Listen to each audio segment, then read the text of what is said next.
আজকে আমি মোহাম্মদ আসলাম হোসেন, সহকারী শিক্ষক টঙ্গিবাড়ি মডেল সরকারি প্রাথমিক বিদ্যালয়। এবং এই যে সারা বাংলাদেশে আজকে একই সাথে একই সময় অর্থাৎ 64 জেলায় মান্যবর জেলা প্রশাসকের মাধ্যমে আমাদের মাননীয় প্রধান উপদেষ্টার নিকট সহকারী শিক্ষকদের যে প্রাণের দাবি অর্থাৎ 10ম গ্রেড বাস্তবায়ন চাই, তার দাবি সম্বলিত একটি স্মারকলিপি আমরা মান্যবর জেলা প্রশাসক মহোদয়ের নিকট জমা দিয়েছি।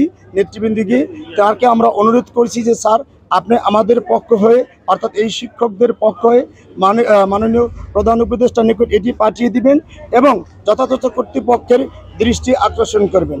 আপনাকে আরেকটি বিষয় আমরা অবহিত, কেন আমরা আজকের এই মানববন্ধন অথবা এই যে স্মারকলিপি প্রদান অনুষ্ঠানে আয়োজন করলাম, আমরাই একমাত্র শিক্ষক যারা বাংলাদেশের তৃতীয় শ্রেণীর অন্তর্ভুক্ত। আপনি দেখবেন পৃথিবীর কোনো দেশে, ইভেন পার্শ্ববর্তী ভারতেও শিক্ষকদের মর্যাদা কিন্তু থেকে বলে আমরা সম্মানিত ব্যক্তি, আমরা মানুষ গড়ার কারিগর। আমরা যদি তাই হই তাহলে সেই মানুষ গড়ার কারিগর কেন মানবতার জীবনযাপন করবে? কেন তারা তৃতীয় শ্রেণীর তকমা গায়ে লাগিয়ে চলবে? আমরা যখন বিভিন্ন সরকারের কার্যক্রমে অংশগ্রহণ করি, আপনি শুনে অবাক হবেন, সেখানে আমাদেরকে এই পদমর্যাদার কারণে প্রতিপন্ন করা হয়, অর্থাৎ আমরা তৃতীয় শ্রেণীর। আজকের আমাদের অবস্থান কার সাথে?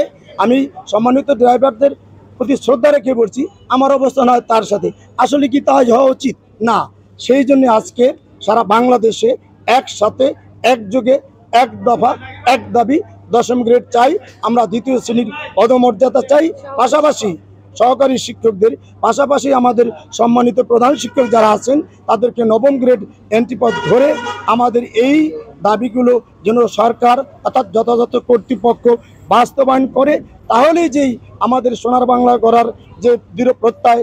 আজকে আপনার মাধ্যমে আমাদের মাননীয় প্রধান উপদেষ্টাকে অভিনন্দন জানাই। ইনি একজন বিশ্বনন্দিত মানুষ, সারা পৃথিবীতে তার সম্মান অক্ষুণ্ণ অবস্থা রয়েছে। সারা পৃথিবী যেখানে ছেড়ে যিনি আলোকবর্তিকা হয়ে আমাদেরকে উদ্ধার করার জন্য আজকের জাতির এই মহান দায়িত্ব নিয়েছেন।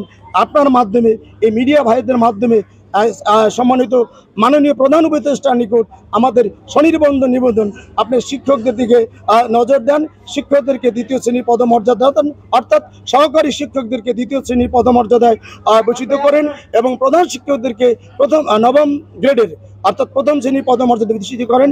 তাহলে আমরা একটি শিক্ষিত উন্নত সমৃদ্ধি জাতি পাবো। ওনার যে স্বপ্ন বাংলাদেশকে একটি সংস্কারের মধ্যে দিয়ে উন্নত দেশে পরিণত করবেন, সেই স্বপ্ন বাস্তবায়িত হবে। ধন্যবাদ। যদি আমাদের সুচারু সুশীল সমাজের সুনাগরিক তৈরি করতে পারে এই শিক্ষার্থীদেরকে, এবং তারা ভবিষ্যতে জাতি গঠনে কর্ণধার হবে, তারা জাতি গঠনের সচিব হবে, এমপি হবে, মিনিস্টার হবে, তারা এই দেশের কর্ণধার হবে, বড় বড় জাস্টিস হবে, তারা প্রধানমন্ত্রী হবে, তারা রাষ্ট্রপতি হবে। কিন্তু সেই ক্ষেত্রের যারা এইগুলি উৎপাদন করেন, বিদ্যালয়ের প্রাথমিক শিক্ষকদের সাথে আমাদের প্রাথমিক শিক্ষকদের এই গ্রেডের বৈষম্য কেন থাকবে? আমি জোর দাবি জানাচ্ছি, সারা বাংলাদেশের প্রধান শিক্ষকের 9ম গ্রেড দিতে হবে এবং সহকারী শিক্ষকদের 10ম গ্রেডে উন্নীত করে আমাদেরকে সম্মানিত করতে হবে। প্রধান উপদেষ্টার নিকট আমাদের দাবি